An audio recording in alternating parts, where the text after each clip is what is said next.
Ito nga pala yung lilinisan natin ng aircon. Ayan, ngayong araw. Kaya naman, samahan niyo ako mga tropa. Ayan, bago tayo magsimula maglinis ng aircon, i-check muna natin ang kanyang indoor at saka yung outdoor. Pero nung pag-check ko ng outdoor, guys, ay may mali. Kaya naman,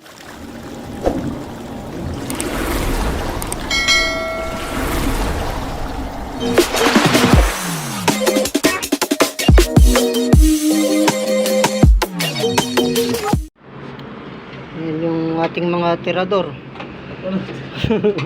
Tirador ng babae, tirador ng kanin sa loob. Mga tirador natin yan. Di ba, andito yung butas, may leak.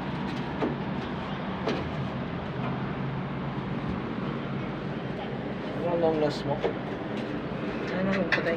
Yan, may nakita po kaming leak dito or naglalangis. Ito po ay ibig sabihin may leak po ito. Ayan. Ganda mo naman ang video. At ito pong pan motor. Ayan.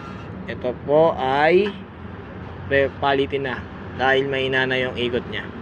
Pwede naman natin ipa-rewind, pero kung may mahanap naman tayong kapalit niyan, pwede rin naman kung ano yung maging desisyon. So, dito siguro maghihinang tayo.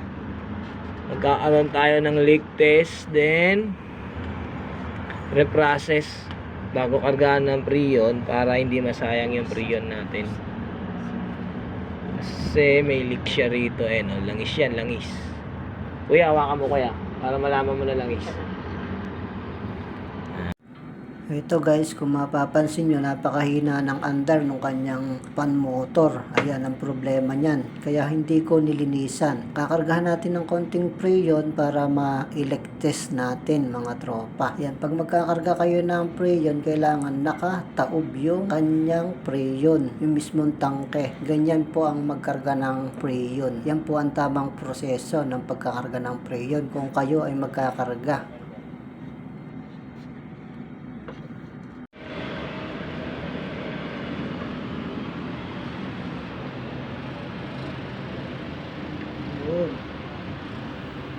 Yan, lakas na singaw ano.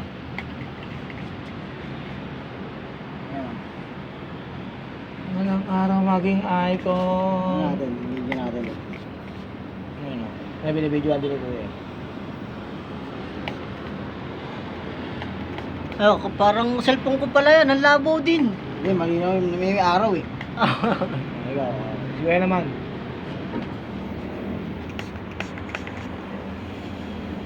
Ayan oh, sobrang lakas ng ano, ng leak. Na lobo-lobo. Ayan. Ito mo.